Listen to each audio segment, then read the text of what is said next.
Good evening. I am Dr. Lauren Fisher with Delray Psych and Wellness and president of the Delray Business Association. The Delray Business Association is proud to be the sponsor of tonight's Democratic primary debate between Mayor Justin Wilson and former Mayor Allison Silberberg. We have a lot of important issues in our city and specifically in our Delray community, so we look forward to hearing from the candidates. Thank you to everyone for tuning in, and a special thanks to Anthony Istrico and his team at Istrico Productions for their incredible work making this virtual event happen.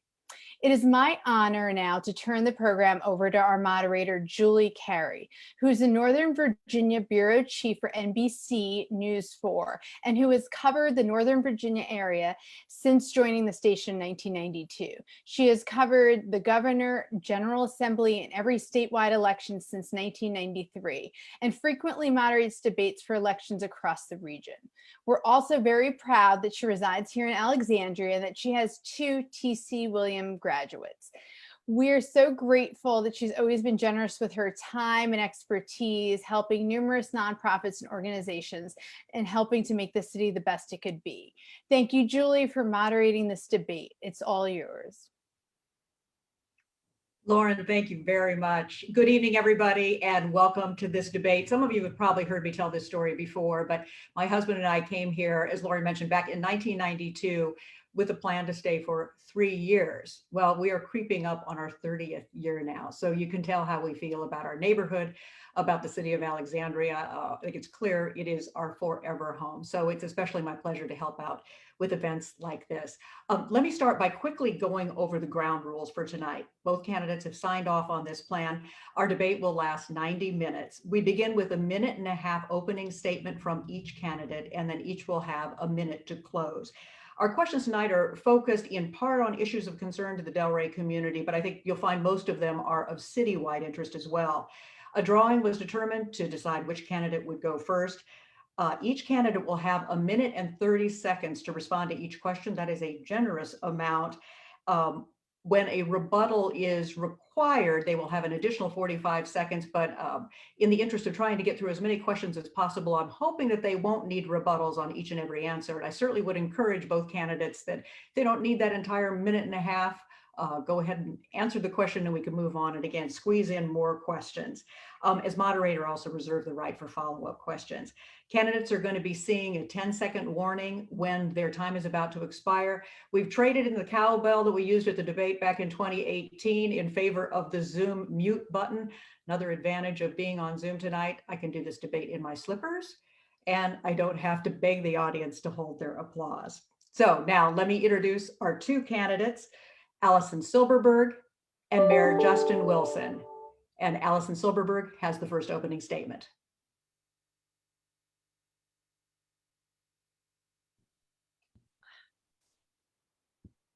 There, I couldn't bring it up on video, it was preventing me. So can you start again? Because I just literally got on, Julie. Sorry, thank you. Yes. Y'all weren't allowing me into the thing. All right. Okay. So here we go. Technical difficulties, I guess. Anyway, let me say again, let me introduce both of our candidates, Mayor Justin Wilson and Allison Silberberg. And Ms. Silberberg, you have the first opening statement. Great, thank you. Good evening, and thanks to the Delray Business Association for hosting this debate. And my thanks to Lauren Fisher for her leadership and to Julie Carey for moderating. Alexandria is a growing, vibrant community that we all love. We all want our city to continue to thrive, and we must do so with a sense of our community intact. We must respect our diverse people, neighborhoods, environment, historic districts, and the critical role that trust plays in government. I'm the smart growth candidate who will seek a balance as we grow. The current leadership's last 2.5 years have caused residents to be deeply concerned about their quality of life, and our city is now at an inflection point. The stories are endless. One of the most heartbreaking for me was a family that lives right here in Delray. Their elderly mother moved into their lower level, but their home was flooded not once, not twice, but 3 times in a 1.5 years. It wasn't until after the 3rd flood that the city finally responded. That 3rd flood destroyed most of the elderly mother's personal belongings, including the family's sacred Torah, which had survived the Holocaust. There are so many issues facing us. These include not only the flooding, but out of scale overbuilding, a lack of transparency around the narrowing of Seminary Road, the proposed destruction of our lush forest, housing on our limited school properties, and other decisions that have gone against the wishes of our residents and associations. Thank you. I look forward to the debate. Mayor Wilson, your opening statement. Good evening, everyone. Thank you, Julie, for moderating and giving back again to your hometown. We appreciate you doing so. Let me first of all thank former Mayor Silberberg for being here again. I look forward to a lively conversation again about the important issues facing our community. I want to thank the Delray Business Association for hosting this debate and all your leadership in the community. You know, just about 2 decades ago, I got my start in civic life here in Delray by leading my civic association, Delray. We partnered at that point with what was then the Potomac West Business Association, and we worked to build partnerships between small businesses and residents to ultimately improve our small businesses and improve their success and improve the quality of life of our community. We have seen over the last year that partnership pay dividends as our small businesses have struggled to bob and weave and adjust and pivot to stay alive, but at the same time giving back, helping to do food distributions in our community, helping to support so many in our community, and a couple weeks ago, helping to even get our community vaccinated. I'm inspired by their flexibility, their transition, and their creativity, and I believe that's how Alexandria is going to thrive in this new normal. I have always believed that if we invest in our kids, invest in our infrastructure, and grow our local economy to support the services the residents expect and demand, Alexandria can be a community that not only survives in this pandemic, but actually thrives. I look forward to your questions this evening, and I look forward to earning your vote in the June 8th primary. Thank you. I'm going to start with a topic that seems to begin most conversations these days, and that is the pandemic. But I want to talk chiefly about pandemic recovery. As you both know, Alexandria is going to receive about $60 million from the American Rescue Plan. How would you recommend spending this big infusion of money? And please be very specific about your top priorities for funding. And we begin with Ms. Silberberg. Okay. Well, I think that we've all had a harrowing year, and I'm inspired though by our residents, the nonprofits, the business community that really pivoted so quickly, including our restaurants, but all the business community. And of course, we're also focused on the small business community, especially. As we come out of the pandemic, which we are, thanks to medical technology and the vaccination rollout, we have to think very boldly and proactively. We will be getting federal funding. We've already gotten a lot of federal funding, but we'll be getting even more. We need to manage that very carefully. We have a lot of issues facing our city, and that money will be critical. The American Rescue Plan for infrastructure, and including even broadband, but the infrastructure, but there's also a Biden infrastructure bill coming through the Congress, which I'm really focused on as well, and we all should be. But there are certain things we can do for the business community as we come out of the pandemic, and we'll talk about that. Mayor Wilson.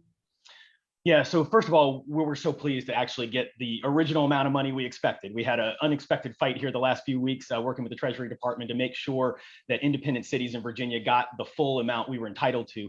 Alexandria just learned on Monday that we will be getting just about $60 million of rescue plan dollars. I think my priority in using those funds is to make sure that we make those long-term sustainable investments in our community.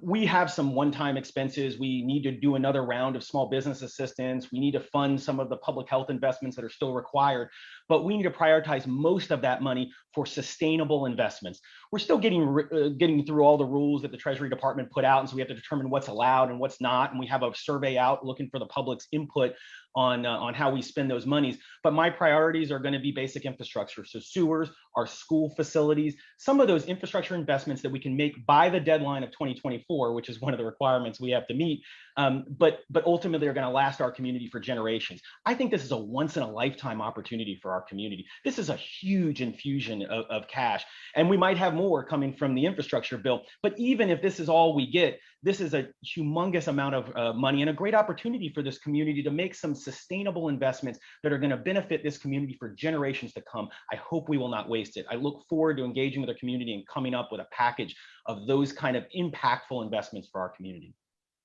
And I don't think we need a rebuttal there. So I'm going to move to the next question. We're going to talk more about small business now. You know, we know that small businesses were especially hard hit by the pandemic. So as this recovery begins, what more can city leaders be doing to help small businesses bounce back? And Mayor Wilson, we start with you. Yeah, absolutely. You know, we learned last night during our council meeting that we have lost $20 million of consumption-based tax revenue since the beginning of the pandemic. That's equivalent of 5 cents on our real estate tax, an enormous loss that the community has faced. And so I think priority number one has to be getting our hospitality business, our consumption-based businesses back at the level that they were pre-pandemic, as well as getting them farther along. I think the first step is continuing the flexibility that we've put in place over the last year. Alexandria was one of the first jurisdictions in the region to extend regulatory flexibility for so many different small businesses, for restaurants and retailers, and make it easier for them to adjust and adapt. And I think a lot of that adjustment and adaptation is going to need to remain, because we're not going to immediately come out of this. This is not going to be a light switch tomorrow. But then I think we have to figure out the ways that we grow. And so I think we're going to need to do new attraction efforts to get folks back here. Alexandria has a unique tourism pitch that we can make to the region and get folks who are not willing to go far distances, but are willing to go shorter distances. I think we need to use some of our rescue plan money to actually set up and fully fund for a couple years some of the business improvement districts we've talked about for a number of years, and set those up to do regional marketing, do the investments in our business corridors so that they can come back. We have a great opportunity right now to not only get back to where we were, but actually leap ahead of some of our regional competitors and make sure that our businesses are able to thrive and survive long into the future. Ms. Silberberg. This is such an important question for all of us. There are many things that I would do as mayor. First, I would convene a business summit, bring the different leaders from across the city together to discuss ways that we can work together and create opportunity and bring people to business. I would suspend a lot of the parking meters for about a year to try to just gin up a lot of business and activity to bring people from all across the region, but of course also from just across the city. I'd look at ways that we could reduce the BPOL tax so that for a period of time, maybe 6 months to a year. This first year, I mean, there's going to be, as soon as we get over this hump, is going to be really critical. I would definitely reach across to all the businesses, including the restaurants, but all the small businesses, and get their input. But as far as the restaurants and the small businesses across the city, we had some areas like in the Bradley Center, which is at King and Quaker Lane, where the restaurants weren't allowed to go onto their sidewalks. They were told, if you want to be outside, have outside dining, you have to go in the back where the dumpsters are and the delivery trucks are. So I think that we have to reach all across the city in a more robust way. Mayor Wilson, do you need to respond to that? That's actually not true. The Bradley Shopping Center is a private shopping center, so we don't regulate their sidewalks. But the city extended the exact same flexibility regulatory-wise across the city in every neighborhood of our city. Excuse me, if I may, Julie, if I could. Okay, just very quickly. A phone call, yes, it's private, but encouraging them to work with us would have helped. Atlantis, one of our favorite restaurants, 38 years in business, just closed. They could not open up out front. It was unbelievable. 38 years in business. They were booming before COVID. And I just working with that property owner, I think would have helped. Let me put a finer point on the business question, and let's look specifically at restaurants. So what assistance permitted during the pandemic do you think should continue in the recovery period, and which ones might even become permanent? And I'm thinking about those designated carryout spots, cocktails to go, expanded outdoor seating. Ms. Silberberg, we start with you. Well, I think that the outdoor seating has been very popular. I certainly love it. And that unit block of King, certainly. it has been really successful. As far as other places across the city, I think we have to have conversations, not only with the restaurants, but I would certainly support a great deal of it. But I will also listen to the local businesses that are nearby. I think it's been very successful across the country that we've seen a lot more sidewalk seating. Carrying the drinks out, I'm fine with that. I just really salute the local restaurants and the businesses and the bakeries and everyone who pivoted so quickly in terms of, reaching out to social media, et cetera.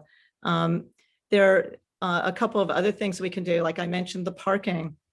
I really think that we should suspend parking fees for the first year, the first full year. So that would be 2022. And I think we need to look at ways to pay for that. One way, frankly, would be to look at all the expenses that we have with regard to consultants. I think that the public would be really surprised to see how much we spend on that. But this is a very pro-business move. Thank you. Mayor Wilson. Yeah, so many of the changes that we put in place over the last year in working in partnership with our small businesses, I believe should remain around. I worked very closely with the mayor of Richmond to successfully lobby the governor to allow carry-out cocktails. And during the last General Assembly session, we were able to get legislation to make that semi-permanent, and we hope to make that permanent in Richmond. I think that's been a good change, and I don't think we've seen negative impacts. Myself and Councilman Chapman proposed the closure of the 100 block actually before the pandemic, and we got immediate support from many of the businesses once the pandemic began, and I'd like to see that remain permanent. I'd like to include the unit block and probably the 200 block eventually, so that we would have a pedestrian zone all the way from the water to Market Square. I think that's would be a great step for Old Town and enjoys a lot of support. And I'd like to look at making some of those outdoor dining arrangements on sidewalks and on streets around our community, some of them permanent.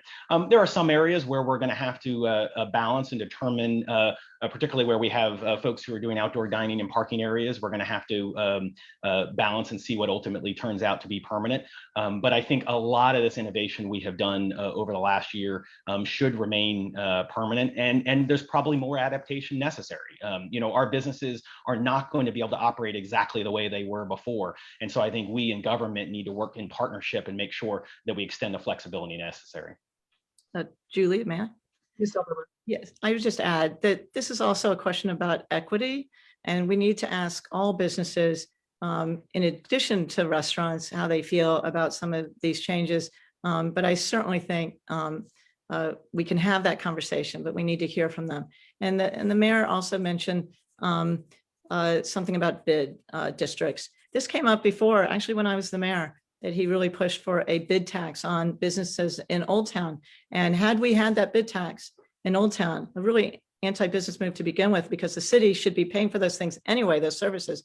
So, but if we'd had that during COVID, I think a lot of businesses would have really been hurt by it. So, and even more closed. Okay, there's a quick rebuttal here. Yeah, I was just going to certainly say, I'm not sure if the mayor heard, the former mayor heard what I was suggesting. My suggestion was that we use the federal dollars to fully fund the bids for a couple years in order to get them off the ground and provide those kind of investments in our business districts to get them back on their feet. This is a proposal that has enjoyed broad-based support from our business community. It's one that I've been in constant contact with local business owners about over the last year, and they're very enthusiastic about. Let's turn to the subject of broadband. And, the pandemic certainly exposed like never before the necessity of access to broadband. In many areas of the city, as you know, Comcast is the sole commercial provider. When folks were working at home, kids were studying at home, families were exceeding their usage caps, facing penalties.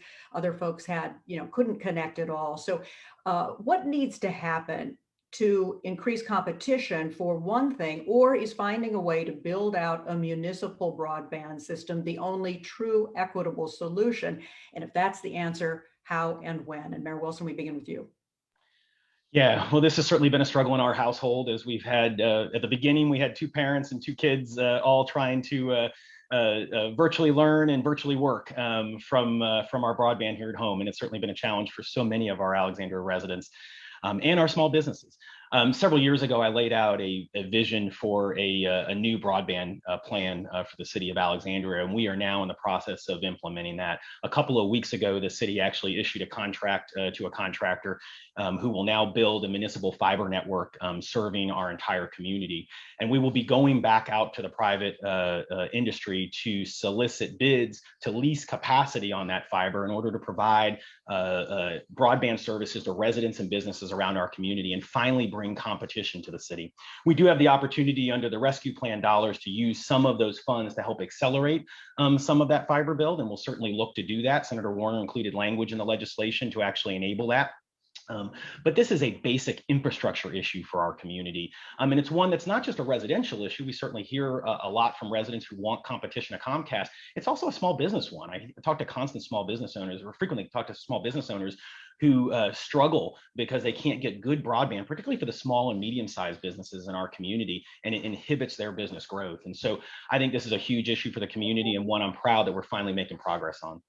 Quick follow-up before I turn to Ms. Silberberg. Timetable, though. How long are we talking? Well, I'm hopeful that we'll be able to use Rescue Plan to actually accelerate it. The build that we just issued the contract on is about a 2 to 3 year build, but we have some private providers that we've been in conversations with that I think can help accelerate some portions of that with the way they're going to do the build.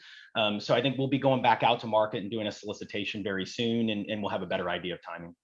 Ms. Silberberg, same question. Yes, this is a really important question. It's really ultimately about all of us, and it's also about equity.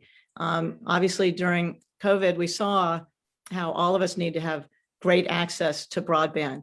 5G is coming, but we need to bring in competition. Absolutely, I've been saying this for many years. Municipal broadband is something that we approved during my term as mayor, and we kept working on it proactively. It is the main thing is competition, and it's great that 5G is coming, but these federal dollars in the American Rescue Plan will be very helpful to broadband, not just here, but around the country. But this is really a pro-business move. Municipal broadband is terrific, but it's also, what about the last mile? We need to really think this through, and we need to be extremely proactive about it. As you know, this is an economic issue. It's an issue for businesses, for families, for the students of our city. So I'm very much in favor of bringing in competition and pursuing the 5G and the broadband. Thank you. I'm going to turn to a question now about housing and development, several questions, in fact, about housing and development, since that is such a big issue in our community. We've seen more high density housing added to the Mount Vernon area, adding hundreds of residents there in recent years. Do you believe the current infrastructure is adequate to handle that growth and the growth that is yet to come? And if not, how do you envision dealing with it? Ms. Silberberg? Well, this is really part of one of the biggest questions facing our city. I'm the smart growth candidate. Absolutely, we are going to grow, we are growing, and this is a great thing.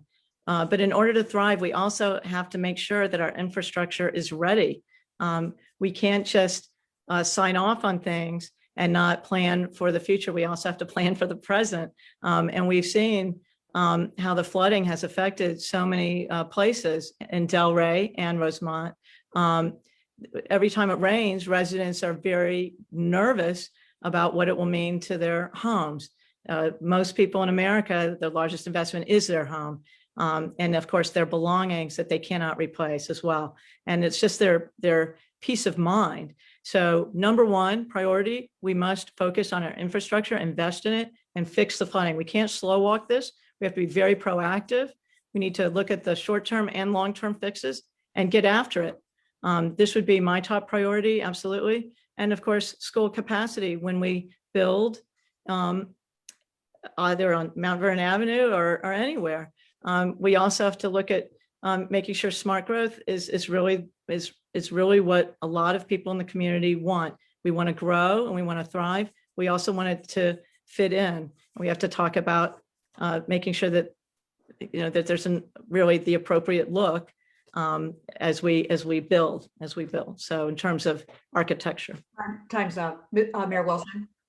Yeah, I mean, unfortunately, when our infrastructure is failing, when our schools are overcrowded, when our sewers are overflowing, that means 10 years ago, we didn't make the right decisions we were supposed to make. You know, infrastructure has a long runway associated with it, and addressing our infrastructure takes a while. And unfortunately, our city has historically underinvested in our basic infrastructure, our roads, our sewers, our sidewalks, our municipal facilities. I'm proud of the work that we've done over the last several years to build coalitions on the council to increase the investment in our basic infrastructure. We have more than doubled the amount of money we are investing in our schools. We still have more work to go to address our student capacity challenges. We have now doubled the amount of money we are investing in our stormwater sewers, as well as in our sanitary sewers, to address some of those chronic challenges. And we still have more work to do. So we have a lot of infrastructure investment to do. We have a lot underway. We have significantly shifted a historic underinvestment in infrastructure to a really significant $2.1 billion CIP that we just approved a couple nights ago. But we certainly have more work to do to address that chronic underinvestment. And we will certainly be talking more about the stormwater issue. So we'll come back to that in a few more questions. Residential gentrification, we see that already underway in Alexandria, and it's going to potentially accelerate with Amazon's arrival. Is there a way for Alexandria to limit or slow gentrification, or should that even be a goal of city leaders? Mayor Wilson? Well, you know, this is a core issue for the council, is basically, is this going to be a community where folks can still find that starter housing, where our kids can come back after school and find their place to live here in the community? And sadly, this is no longer the case for most of our residents. We have basically seen the extinction of market-based affordable housing in our community. We are never going to completely get rid of gentrification. We're going up against economic forces that are far more powerful than a municipal government can attack. But I do think we have an opportunity as we grow to make sure we increase the inclusivity of that growth. This council just recently increased our affordable housing obligations on developers. So to make sure that as we grow, we are including everyone in our community. We still have some barriers legally in Virginia, and we're working with our General Assembly to get more authority. But ultimately, I do think it is incumbent upon the local government to make sure that Alexandria is a place that everyone can live. It's an economic necessity for our community. Ms. Silberberg? This is such a crucial issue, not just here, but frankly around the country. As far as affordable housing, because I think that really gets to the heart of it, Julie, I feel so strongly about affordable and workforce housing. I served on the Economic Opportunities Commission for 8 years. I chaired it for 2 or 3 years. It's one of the top issues. And of course, while I was mayor, I saw that we needed to have a steady stream of liquidity, and we tripled the dedicated funding for the Affordable Housing Fund. This was visionary and historic, and my opponent didn't vote for it. And in fact, what he fought for was to zero out the dedicated funding for the Affordable Housing Fund, to kill it all. And so where would we be? It needs to be said that this one vote was really important to our commitment to making sure that our city continues to be diversified and continues to thrive for all. And obviously, I really want us to continue to focus on preservation of existing affordable housing units. While I was mayor, we focused on AHDC's project at the Lacey Apartments in Delray. Might be on the edge of Rosemont, but it's right there, and they've done a beautiful job. And so my hat's off to them. And they're doing that kind of work in other parts of the city on the West End with Parkstone, et cetera. So I think that's an excellent process to go through. Thank you. Mayor Wilson, a rebuttal. Yeah, I think, Julie, unfortunately, what the former mayor was referring to was a disagreement we had about how to raise money for affordable housing. I made a similar proposal that actually had more money for affordable housing at the same time. So, and the council just approved a budget that increased money for affordable housing yet again. I've been a strong supporter of affordable housing money. But once you have the money, you actually have to support the projects. And unfortunately, during the former mayor's tenure, she was a consistent vote against affordable housing projects. She voted against Ramsey Home, which delayed that project by a year, cost us $1 million $100. She voted against St. James Place. She voted against Jackson Crossing. And even after her time on council, she has continued to oppose affordable housing. She just opposed the largest developer contribution for affordable housing in our city's history at Heritage. And so you have to not only support the funding, which I proposed an alternative way to do that a couple of years ago, but you also have to support the projects. Okay, Julie, may I? So would you like to respond to Thank that? you. First of all, here we go again with distortions of my record. Let's just take it one at a time. With regard to St. James, I wasn't the only person to vote against it. Councilman Chapman also did, because there was a proposal for a pool just for the market rate housing children, not for the affordable housing children. That's not who we are as a city. So that's why I voted against it, and so did Councilman Chapman. That's the truth. As far as, and I'm just trying to think of what else you mentioned there. Well, with the Heritage, there was going to be, well, he had more of the time, it says 10 seconds, but the Heritage will come back to, but it wasn't even saving all the affordable housing units. It was actually losing about 50 of them. So I think that our time's up right now. You'll probably have other opportunities to get back to this, but I'm going to switch to a different question right now. That is, historic buildings in the town of the Potomac Historic District are being demolished and replaced by what some call McMansions. Would you support requiring such demolitions there to be subject to city scrutiny and public review, as is done for proposed demolitions in the Old Town and Parker Gray historic districts? And Ms. Silberberg, we begin with you. I think it's really important to have a board of review. It doesn't necessarily mean like an Old Town or Parker Gray that the color of the shutters would be assessed and voted on, but it does mean that before a historic Sears Roebuck kind of house from 1917, before that is demolished or revised or whatever, or renovated, that someone is looking at that. A lot of our historic buildings in Delray have been demolished and replaced by McMansions. So I think that's an important issue. And going back to your prior question regarding to Ramsey Homes, that's just a total distortion that Mayor Wilson said.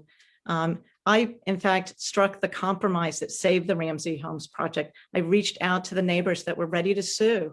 And so we delayed it, but in fact, we ended up with a great compromise and everyone was really happy. So I'm really proud that I was there at the right time, at the right moment. Thank God I was at the table, because we pushed it towards the building towards Charles Houston Rec Center. They dropped the lawsuit, and there's a lot of happiness about the whole project. So thank you. Mayor Wilson, let's start with an answer to the question about the more review for demolitions in this district of the town. Yeah. Unfortunately, we have seen the loss of some of these historic structures that still exist in the town of Potomac, and then some of them have been dramatically changed. I think over the years we have tried a lot of voluntary efforts to try to decrease that kind of tear down activity, providing a pattern book and some of the voluntary efforts we've tried. We've made changes as a result of our infill task force to try to allow folks to modestly change these homes, but try not to encourage those tear downs. I think going to a regime like we have in either Parker Gray or Old and Historic District would require broad-based support in the neighborhood. And so I think before we go down a path like that, I want to make sure there is support. Just as many folks I've heard that are concerned about those are folks who are looking to do expansions on their property and would probably be frustrated by those changes. When we created both the Old and Historic District and the Parker Gray District, we had a process for making sure there was broad-based support. So I'd want to make sure before we created any kind of increased protection like that, we had the sufficient community support to go down that path. And Julie, just to add to that, there are different kinds of review boards. And like I said, it doesn't have to be like in the Old and Historic District, which is a very specific kind of historic district. This doesn't have to review the color of shutters or anything, but in terms of whether or not a building is totally torn down, that's from say 1917, they have this insignia for the Virginia historic landmark. So that's a big deal. So I think that we should talk to the community and hear their concerns and thoughts, but it's again, totally different kind from the Old and Historic District. I want to keep talking about affordable housing, and there's a growing discussion nationally around the country about the notion of eliminating single-family housing zoning to permit more multifamily dwellings on existing single-story lots. Just philosophically, what's your view on this as a possible solution? And if it is something that you're interested in, what kinds of limits would you impose? And Mayor Wilson, we begin with you. Yeah, I live in a single family home. I'm sitting in one right now. I support single family homes, and I wouldn't want to get rid of them. We need a variety of housing types. That all being said, there are characteristics of the way we have looked at single family zoning in our country for generations that I believe merit review and a look at some of the equity impacts of those restrictions. I'll give you an example. In the city zoning code, we have a very hyper specific definition of family that exists in our zoning code that regulates who can live in a single family home. As we joke, the Golden Girls are not legal in the city of Alexandria. And I think we have an opportunity as we look at our zoning code to try to reform some of those areas. We recently approved an accessory dwelling unit ordinance, which was a tweak to our single family zoning to help address some of the intergenerational living arrangements that are increasingly under demand in our community. Having your in-laws live in your home or outside in an additional structure outside your home.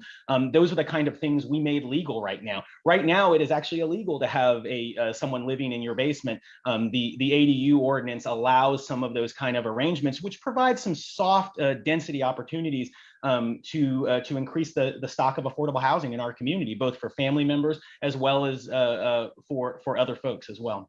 So thank you.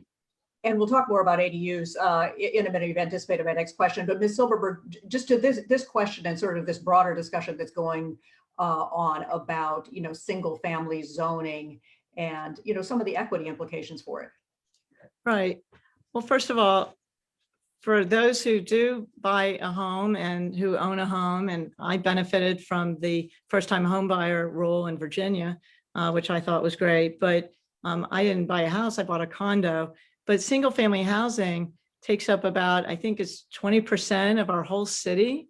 And so that's an issue that, we have to think about.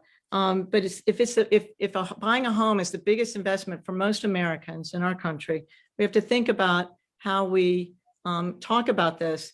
If it's only 20% of our particular city, then why are we going to so much trouble? A number of these homes, of the 20%, are owned by people of color and by people who have saved for their first home and have taken advantage of the same rule that I take advantage of, the first-time homebuyer rule. There needs to be a variety here, but it's not true. Up to 4 unrelated people can live together.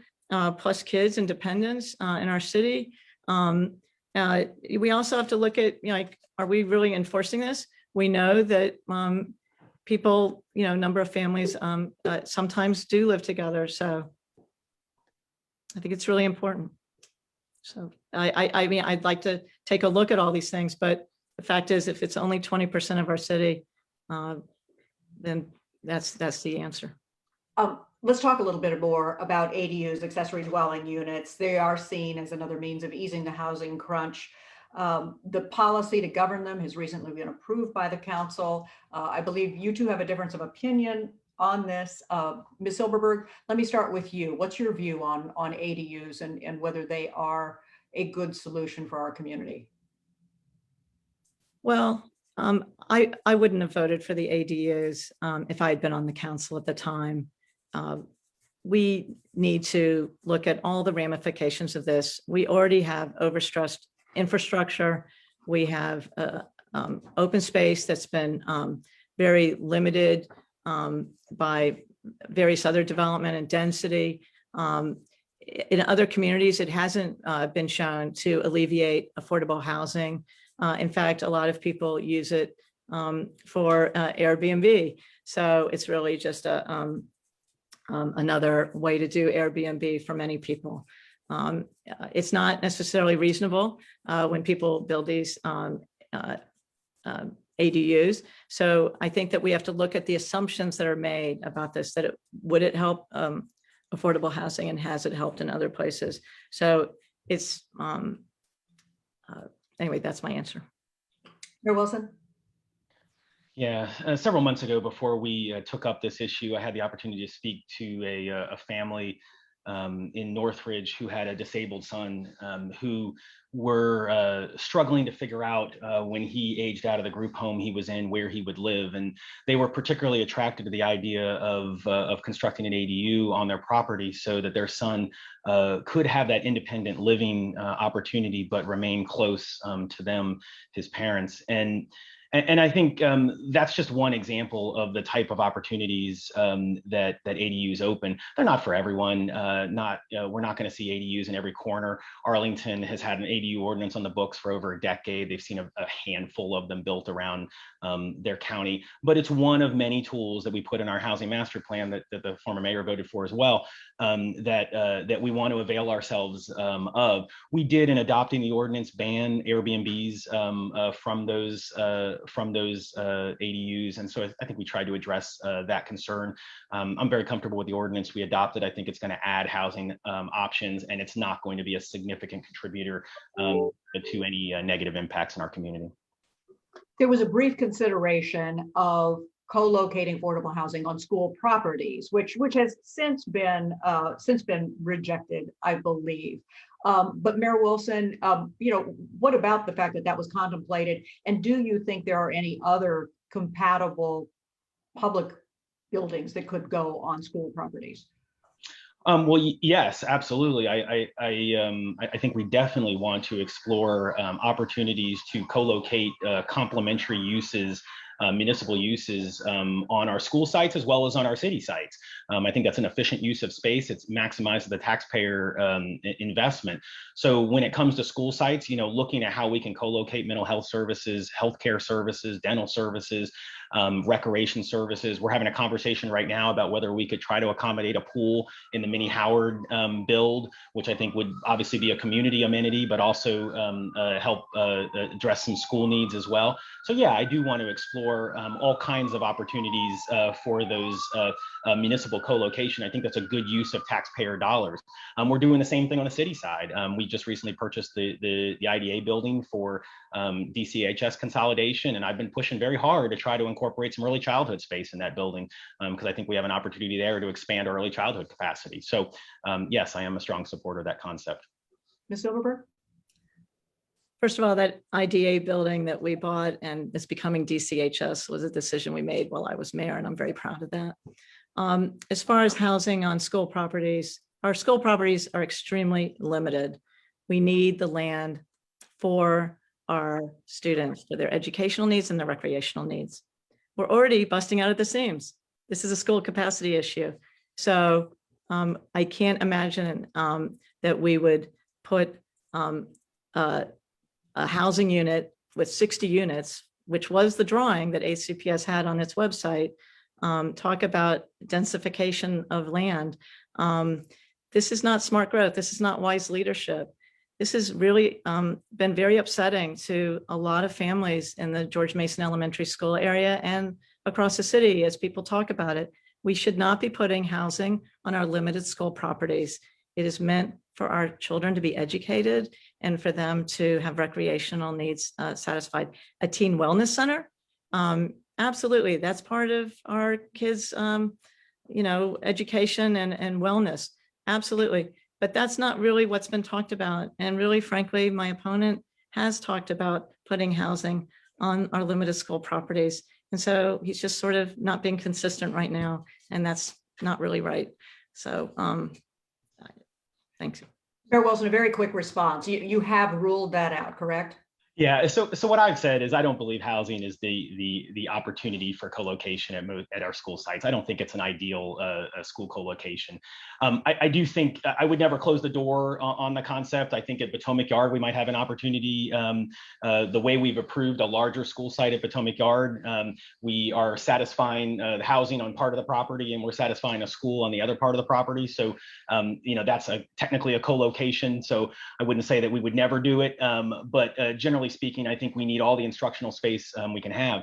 As far as George Mason, the only reason we're having a conversation around George Mason is because I built a coalition on the council to put the funding in place to rebuild George Mason. Unfortunately, the former mayor actually voted against that. So we wouldn't even be getting a new school on the George Mason site if the former mayor's vote had prevailed, unfortunately. Excuse me, Julie. Quick rebuttal before we go to the next question.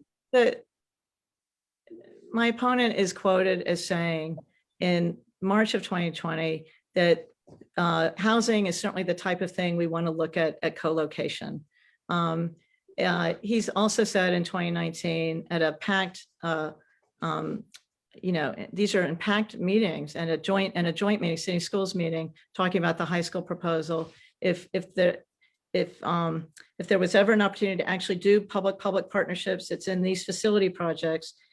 Talking about the high school project. And then he said, and I've said from the beginning, spoken as one council member, we have to figure out how to do when we address high school capacity. So if that means looking at a fire capacity and looking at housing, when the schools ask us for money in the coming months, we don't want to close that door on these opportunities. So in fact, nothing's been closed about putting housing on school properties. The school board voted with regard to Minnie Howard. The school board also ruled it out with regard to MacArthur, but George Mason is still on the table. And as far as the school vote, that's just not true. Sorry, time is up. Let me turn to the issue of flooding now, which is one of the most vexing problems in our city right now.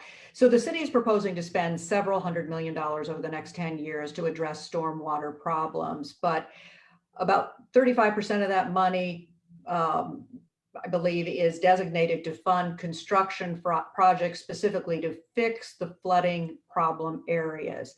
A lot of residents would like to see more money and would like to see that timetable accelerated. So would you support a proposal to dedicate more of that funding, say 50% of it, to fix those flooding problems and then accelerate the schedule to do it maybe in 5 years instead of 10? And I believe we're beginning with you, Ms. Silberberg.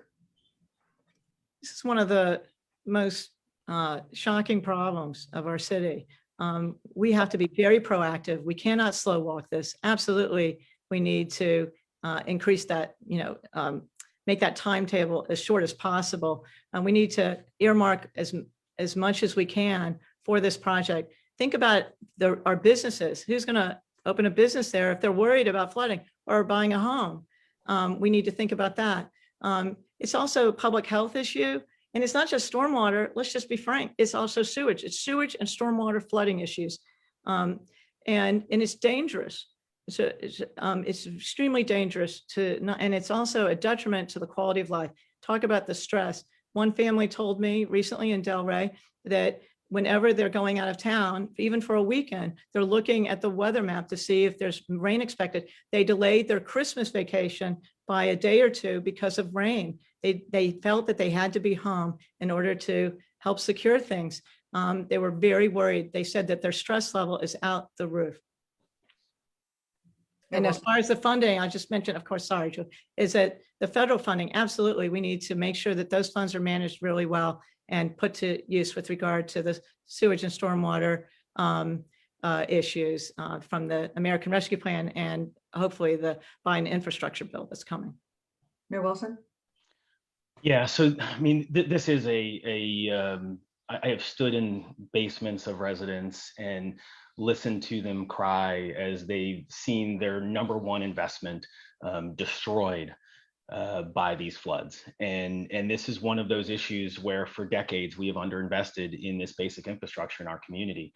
I'm proud of the fact that we have more than doubled the resources we have available to address these capacity issues.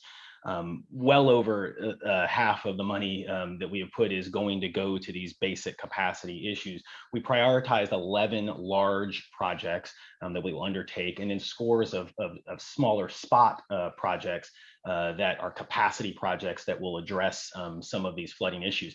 Even in the decade plan, we don't address all of the challenges. We have 90 areas where our storm system does not currently meet the standards that we would like to get to, and we're going to need in a climate resilient community to have a higher standard in the future. So I will look for every way possible to accelerate this using those federal funds, but also knowing that we're going to have to commit additional resources to this in the future. So I think this is a major priority for us as a community. This is a basic infrastructure investment. Julie, if I Go ahead. we absolutely must expedite this. There's no doubt in my mind. That's what I've been saying. And of course, the original stormwater fee was created while I was the mayor. And we need to put these resources to work immediately. And let's just remember, there were 3 floods in a year and a half that affected Delray and Rosemont. And it took till after the 3rd flooding before the city finally responded. Mayor Wilson, quickly. Yeah, I just have to note, the former mayor continuously points out things that happened while she was mayor. I was the one who led the creation of the stormwater utility fee. And unfortunately, when it came time to approve the allocation of those funds, which provided a largest infusion of new money to the stormwater system, the former mayor voted no at the time. That was a 6-1 vote, and she voted against those that investment in our storm sewer infrastructure. So, I think it's important not only to raise the funds, but it's also important to spend them on the important flooding projects that we're trying to address in our community. So that's a segue to the question I have about the stormwater utility fee, which was established in 2018 and is soon going to be doubling. But many residents have been dismayed to learn that something like 25% of that money is funding employee salaries, including some salaries of existing employees, not employees who have been brought in for these projects. So is that, a proper use and dedication of that funding, or can it all be devoted to construction? We start with you, Mayor Wilson. Yeah, so I do support the way we have structured the fee, and it is funding the staff that is supporting our storm system. So these are the maintenance folks who are out clearing inlets. These are the folks who are out engineering these large capital projects. And one of the advantages of the fee, and why I proposed and pushed so hard for it back when we created it, one of the advantages of the fee versus funding it from the real estate tax is actually 2/3 of the fee is paid by non-residential property owners.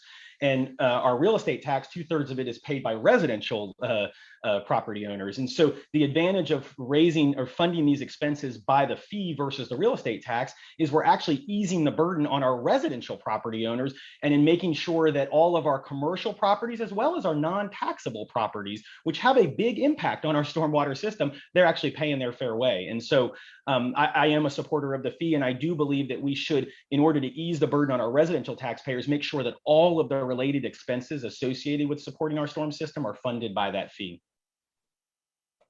Ms. Silberberg? Thank you. The stormwater fee should not just be going to employee salaries or hiring of consultants or hiring necessarily. It should just hiring in general. It's not just a personnel thing. This should have been totally earmarked for getting things done.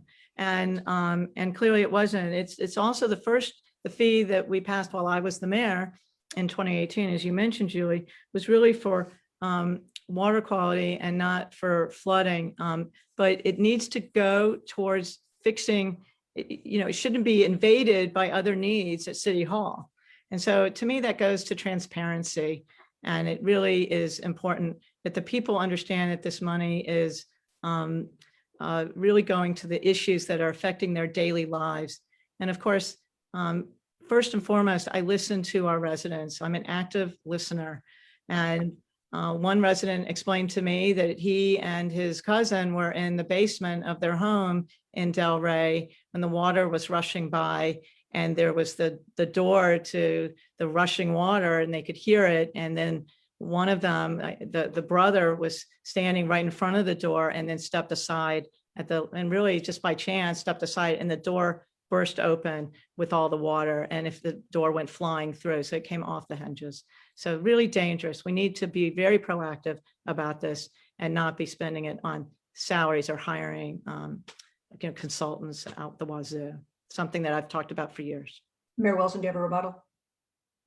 No, I mean, I will just say that it requires staff to clear inlets. It requires staff to do the maintenance of our storm system. It requires staff to engineer these multi-million-dollar capital projects. And so, yes, we need staff. We need folks in City Hall to manage these projects.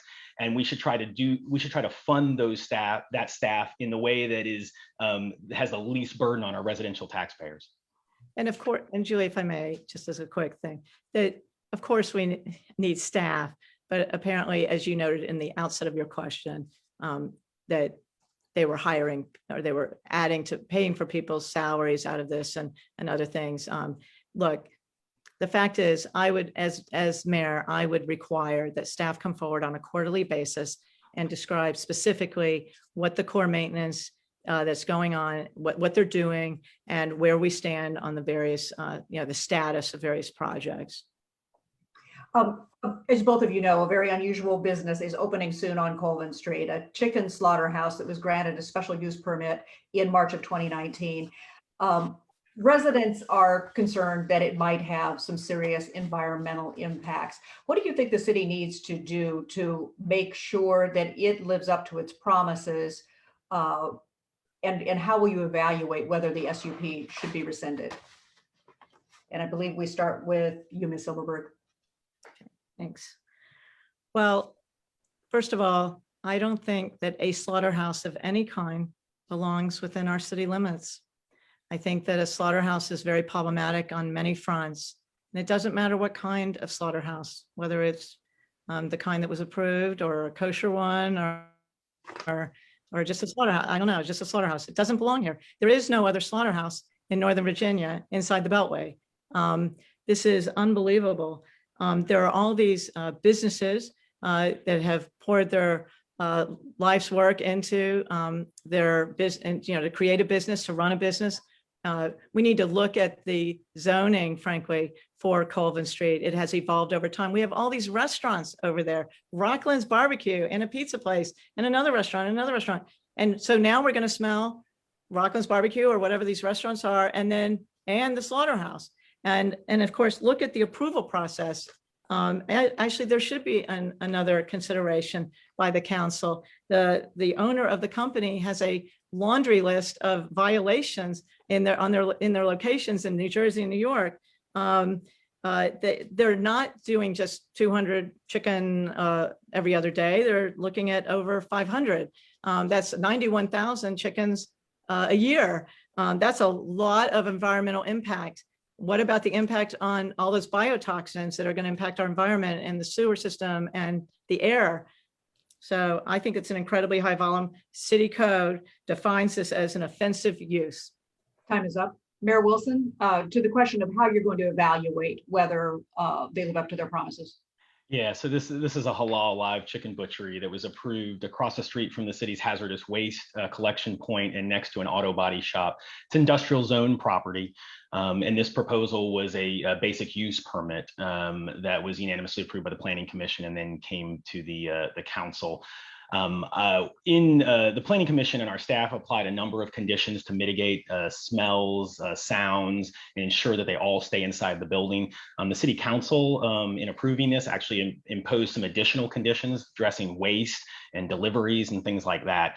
I believe we have a pretty extensive set of conditions to make sure that if there is smells or sounds or waste that is escaping that building, they will immediately be in violation and subject to revocation. I think this council has shown its a willingness to revoke special use permits that violate their conditions, and I'm very comfortable with the conditions we imposed on this use. Very quickly, because I really want to move on to our next question. Of course. Look, the recycling place across the street doesn't process biotoxins. It doesn't take biotoxins. It doesn't process or release biotoxins. So it's really not fair to mention the recycling place right across the street from the proposed slaughterhouse that will be going in and opening any day now, any week now.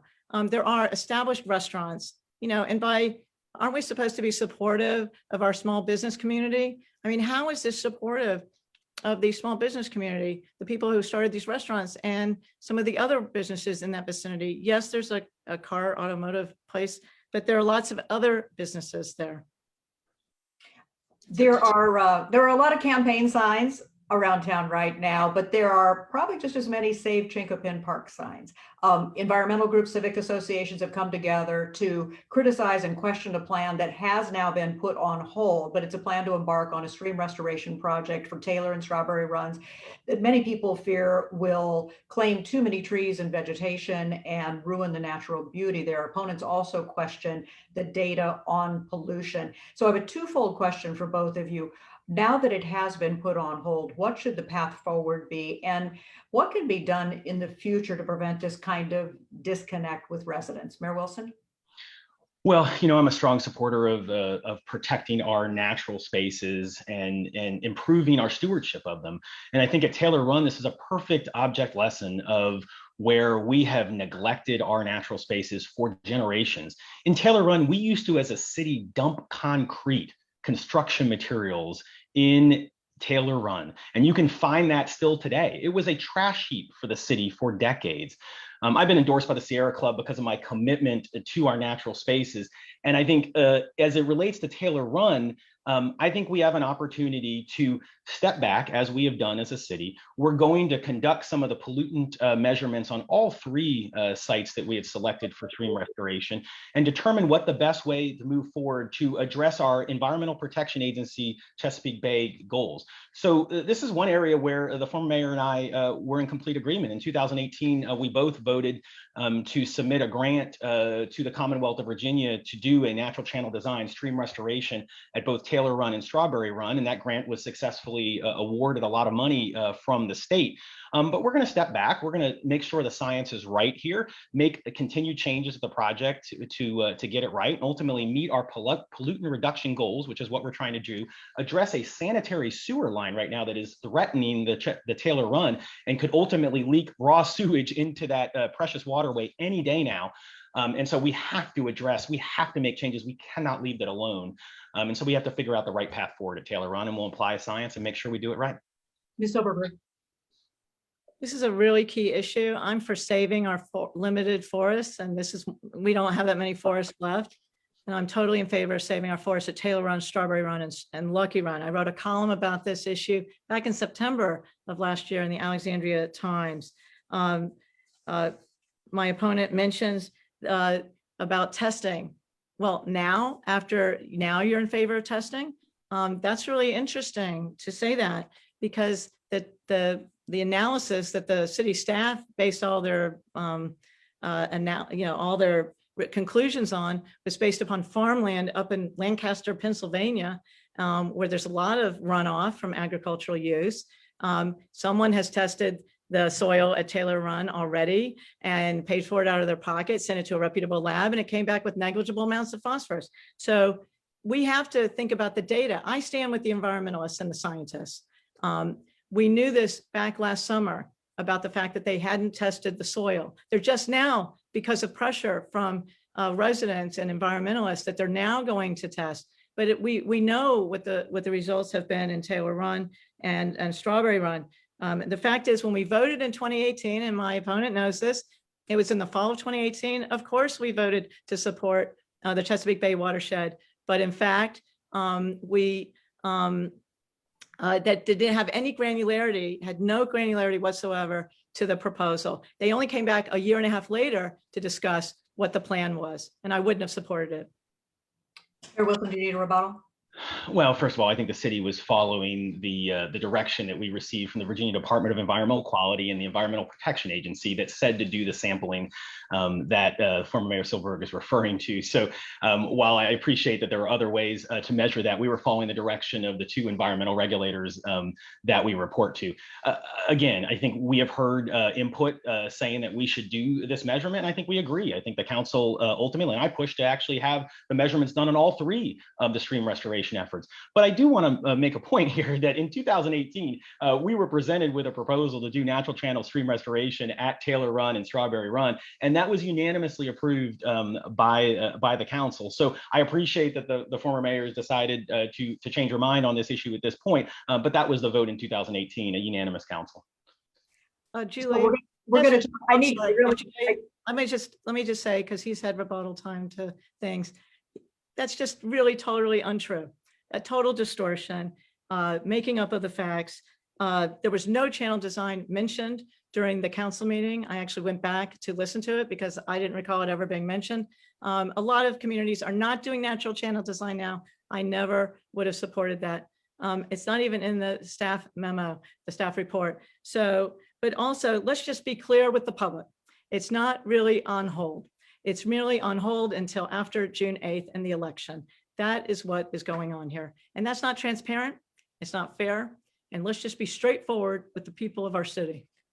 I want to move on to public safety right now. And I'm going to rewind the tape to that debate in 2018, because I think I asked the same question back then. But pedestrian lights for Delray Street crossings have been repeatedly discussed, urged, but nothing has changed there. So I want to find out, are you in favor of adding pedestrian lights on Delray to help illuminate Mount Vernon Avenue after dark? And if so, what would you do to get those installed? And Ms. Silberberg, we begin with you. I love this question because I would say absolutely. I'm totally in favor of doing anything we can to increase the pedestrian safety there. I've seen situations that are clearly too close for comfort. We want everyone to be safe. I wouldn't even just do that, frankly. For many years, I've been pushing for four-way stop signs in parts of Delray. We have them in Old Town. I kept asking about this as vice mayor and as mayor. But apparently now, today, in the modern era, you have to have warrants and you have to provide all kinds of proof. It's kind of sad. We should be able to decide for ourselves that a four-way stop sign is needed at certain intersections. It's really hard to see in certain parts of Delray as someone's coming down the pike. So I really think those are two things that we should have a conversation with the community about and hear what their thoughts are, DRBA, DRCA, and just the residents in general that, have that conversation. Mayor Wilson? Yeah, so I think 20 years ago as a civic association president, we were pushing here in Delray for pedestrian scale lighting. It's long been a priority of mine and a priority of the communities. We were finally able to finance a couple of years ago LED lighting. So we've replaced a lot of the Cobra head lights with LED lights, which are a little bit more illuminative, but still not what I think the neighborhood has had in mind. Certainly our business community has had in mind for a long time, which is more pedestrian scale lighting on Mount Vernon Avenue to contribute to the business district. It's very expensive. One of the things I have been working on is as we amend our Mount Vernon Avenue plan, which we've delayed to focus on the Alexandria portion right now, but we're going to ultimately make amendments to the Mount Vernon Avenue plan. I want to build a financing structure into that plan in order to help finance new pedestrian scale lighting on Mount Vernon Avenue. It's long been a priority of the community, and we got to make it happen. Let me move on to the Seminary Road Complete Streets Project, or AKA Road Diet. It's been one of the most controversial issues for the council in recent years. Because of the pandemic, it's still really unclear whether the fears of vehicle congestion will be realized. But do you believe the new configuration is an improvement, or should vehicle lanes be restored? And Mayor Wilson, we begin with you. Absolutely. So I do believe that it is an improvement. Prior to the pandemic, we were experiencing congestion in the peak hours, the peak 15-minute in the morning, the peak 15 minutes in the evening. But outside of that, in most parts of the day, traffic was the same, or in some cases actually even less than it was before. And the advantage was we now have new pedestrian crossings throughout Seminary Road, and we have for the first time a shared space that operates as a sidewalk on the westbound side, which was an interim space until we could ultimately get a permanent sidewalk using part of the the seminary property. That was always the plan we proposed. A couple weeks ago, I spent several hours on 2 days walking in the neighborhood immediately adjacent to Seminary Road, and I heard certainly a vibrant set of opinions on both sides about that issue. I heard from a fair number of residents who were opposed to that project at the outset, who have now decided they support it. Certainly heard from folks who are still opposed to it. I think what I committed to at the beginning is that we'll continue to evaluate the data, we'll continue to consult with the community and figure out what the best way to move forward is. I believe it's been an improvement, and I'm always going to be focused on making sure that we keep it safe for our pedestrians and we add sidewalks on every street in the city. Our plan includes that we have sidewalks on every major road in our community, and that was one of the gaps that we had, and we need to address it. Ms. Silberberg? Well, I would not have supported putting a road diet on Seminary Road. This is 0.9 miles of Seminary Road. It's not the whole Seminary Road. And it's a major arterial road to our only hospital. So if you think it only applies and affects those who live near there, that's wrong. Because when you or a loved one is trying to get to the hospital, either by ambulance or if you're driving a loved one, God forbid, it's harrowing. Minutes matter, seconds matter. I've seen ambulance have to go around traffic. It was 2 lanes each way, and now it's 1 lane each way with a huge median in the middle. The fire department cannot go over. The ambulances can't go like through those medians with the stick in the middle, the pole. So look, I wouldn't have voted for it, but let's think about what the residents said. Most of the residents in that neighborhood said, no, don't do this. But let's think about what the residents said from across the city. 13 civic associations from across our city that have never agreed about anything on earth came together and begged the mayor not to do this. They begged him not to do this. So during a pandemic, the traffic is beginning to come back and it's a lot of congestion, but it's really about that hospital. And of course, the hospital eventually might move, but that'll be a good 8 years. So, but there's more to it. There's a resident named Mike Carey, who was, it was FOIA'd, and it showed that the mayor and a staffer basically called Mike Carey, who's wonderful and was active in this, called him a liar. And I would never tolerate that as the mayor. Time's up, but quick follow-up. You wouldn't have voted for it, you say, but would you spend the money to change it back? Yes, I would, because this is a public safety issue. And the number one thing when you're an elected leader is public safety 101.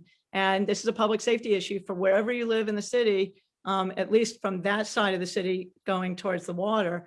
You're going to be probably using Seminary Road. Sometimes the ambulance takes Braddock now and Howard to avoid Seminary. That adds some crucial time. And let's be clear, well, there was no transparency. Some of the residents FOIA for information, like how did this happen? And they have a right to know. The people, it's called We the People, a democracy. And almost 80 plus pages came back redacted like this.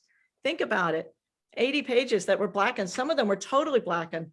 So that's not transparency. That's not the way I would operate. And that's not what I would do. Mayor Wilson, your rebuttal. You know, it's unfortunate. You know, I take my public safety advice from the fire chief. And the fire in chief was very clear during the meeting when the council approved it that he supported the alternative that we approved, and he supported it because of the middle lane. And the middle lane is actually accelerating public safety response to our hospital. And that's why the fire chief and the fire department supported that, the model that we approved. He ultimately opposed other alternatives that were considered earlier in the process, but the fire department supported the alternative that is in place today. And anecdotal feedback and conversations with firefighters that I've had in throughout the last couple of years have indicated that it's been a good improvement, and they've been able to have no impact to emergency response whatsoever. Julie, No, we need to move on. I have a question about police body cameras. Alexandria is one of the only Northern Virginia law enforcement departments that does not have body-worn cameras for its department. Why is this city so far behind other jurisdictions? And do you find that acceptable? And we begin with Ms. Silberberg. I totally support body-worn cameras. We looked at it while I was the mayor. We were advised that there were some storage issues. I would hope by now the technology has been worked out. We were also advised of the cost, but I think that but it was really a storage issue. That's what we were told in a number of meetings. So I certainly support it. We've seen in the past year some gruesome examples of why it's so important. And so I would definitely support it. Mayor Wilson.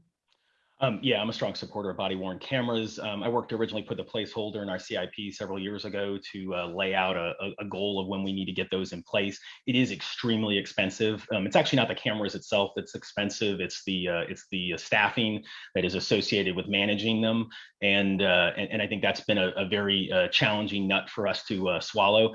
We were just able to work with Congressman Byer to include new money for the city in his earmarks, the community directed projects that he just announced a couple days ago, that will provide us seed money in order to begin a body worn camera pilot. And I look forward to fully implementing the program for all of our police department as we move forward. Let me follow up on that. I mean, bigger Northern Virginia communities have done this, both in their police and sheriff's department, and yet Alexandria is still lagging behind. Why is there not more urgency behind this?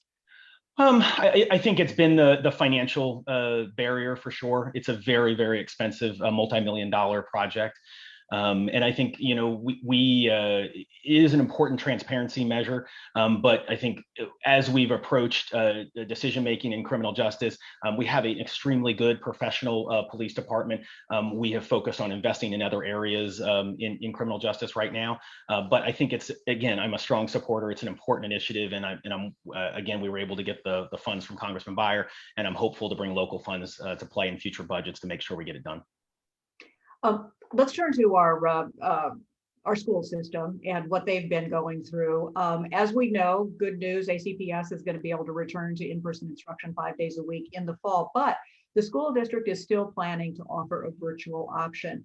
Given what science is telling us about safety in the classrooms, does it make sense to permit some students to remain at home, possibly widening those academic gaps that have developed over the last year? So my question for both of you is, should all ACPS kids be back in school in the fall, or should a virtual academy be an option not only next year, but continuing into the future? Ms. Silberberg? Our children need to go back to school. The children are about to get a vaccine, age 12 to 16, and those students will get a vaccine if they choose to get it. And then I think we'll see a vaccine for children who are younger than that. Of course, public safety is paramount, but all the teachers and staff have been vaccinated if they wanted it. We are coming out of the pandemic. We need to think about actions that will help our students catch up. Obviously, that means summer school. But if a parent feels strongly that they want to keep their child at home, I think that we can be flexible with that. And I don't think we should be judgmental about that. This is once in 100 years, but absolutely, our children need to go back to school now. Mayor Wilson, what about that? Does there need to continue to be a virtual academy, or should that be a temporary approach? Well, first of all, even prior to the pandemic, we actually had virtual learning opportunities for our kids and non-traditional learners for a long time. And so I think this is really a recognition of the fact that while the pandemic is certainly going to increase the numbers of families that are going to want those kind of environments, this is really a continuation of some things we offered before.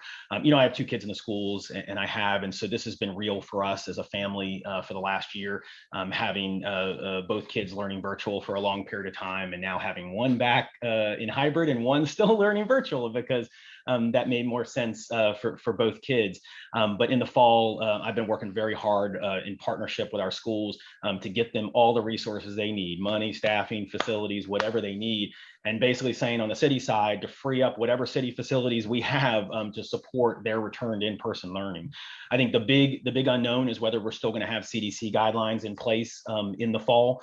But ultimately, we need to provide kids, families options. And so if that means that for some families are going to feel more comfortable in a virtual environment in the fall, we need to make sure we provide that. And we need to make sure we provide that with as little disruption as possible. And so I think that's the goal of having teachers that are only teaching virtual kids and students that are only in that virtual environment. But we need to make sure that every kid who wants to go back 5 days a week is able to do so in the fall.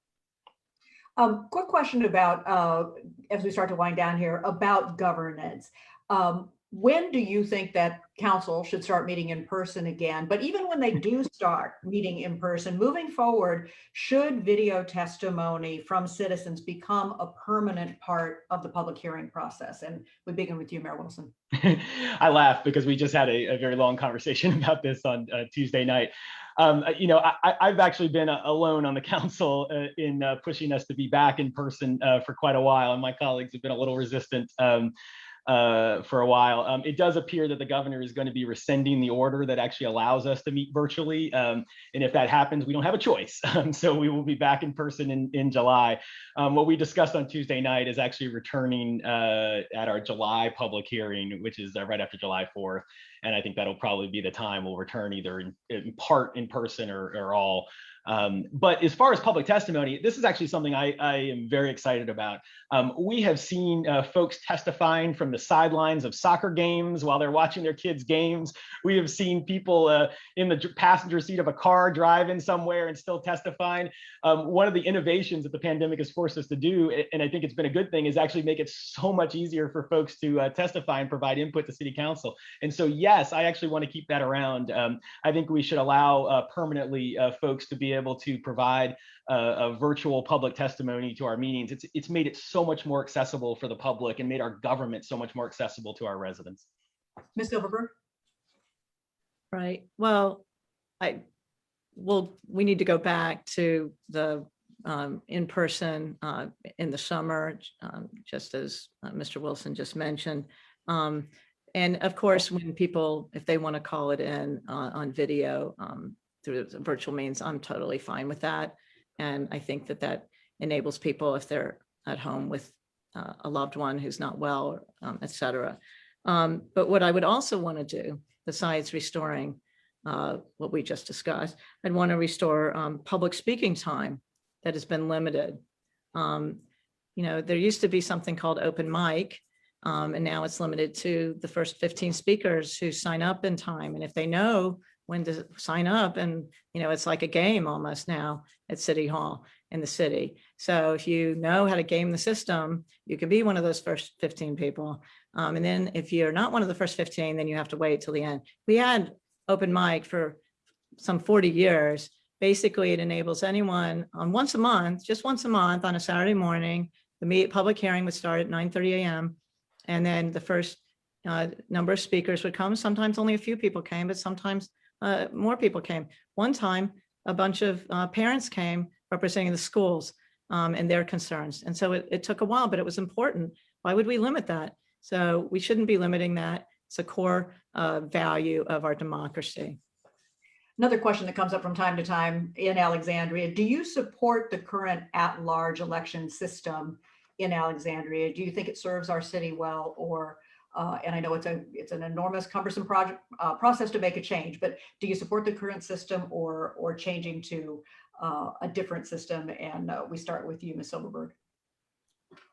Well, some residents have brought this up, and I think it really does bear discussion.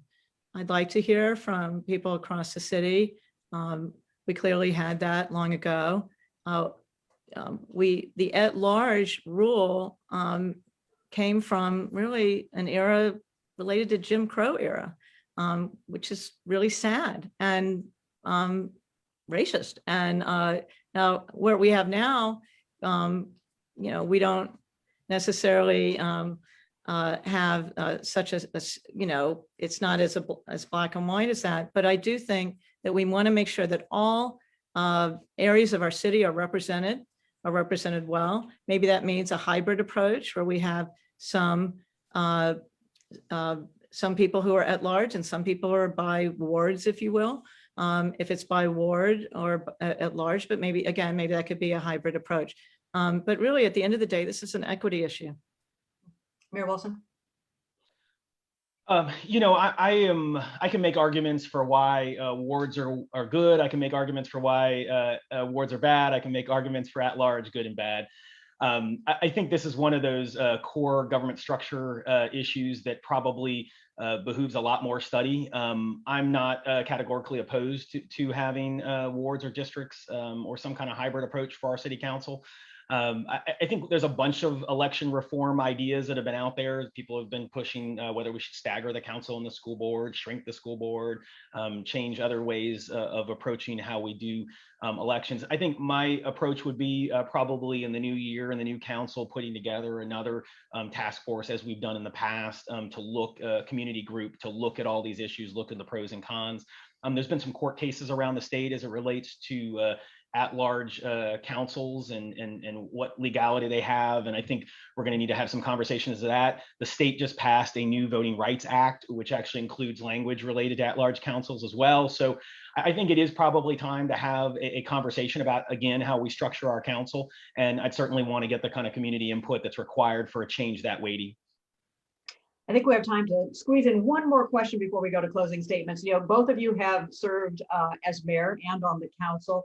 If you could go back in time and reverse one of your council decisions, one of your council votes, which one would that be? Mayor Wilson? No question about it. During the worst of the recession, 08, 09, during my first stint on council, we were dealing with the worst revenue situation the city had faced in generations. And one of the things we did was we deferred a lot of capital investment. And if I had it all to take back again, you know, I would have figured out other ways to get us through those challenges. We were unfortunately laying off employees at that time, and that would have meant probably laying off more, unfortunately. But I think anytime you defer capital investment, it has a way of coming back and biting you, and it's more expensive in the future. And that's why, since I've been back on council since 2013, I've been so focused on increasing our basic infrastructure investment, our roads, our sewers, our sidewalks, our schools, our municipal facilities, because anytime you defer that, it goes up in cost 5 or 6 or 7% every year, and we borrow at extremely low rates here in the city. And so we have an opportunity to really make progress on those infrastructure investments. And that's been my priority on the council and as mayor. Ms. Silberberg? I would say that the vote on the King Street Road Diet, which is close to Upland and King, is really the one vote that I felt, you know, was really on the fence about. And I think everyone knew that. I was a new vice mayor. It was expressed by staff and many people on the dais, we'll try it. And if it doesn't work, it's $30 worth of paint. Well, I learned the hard way. The city doesn't really do things that way.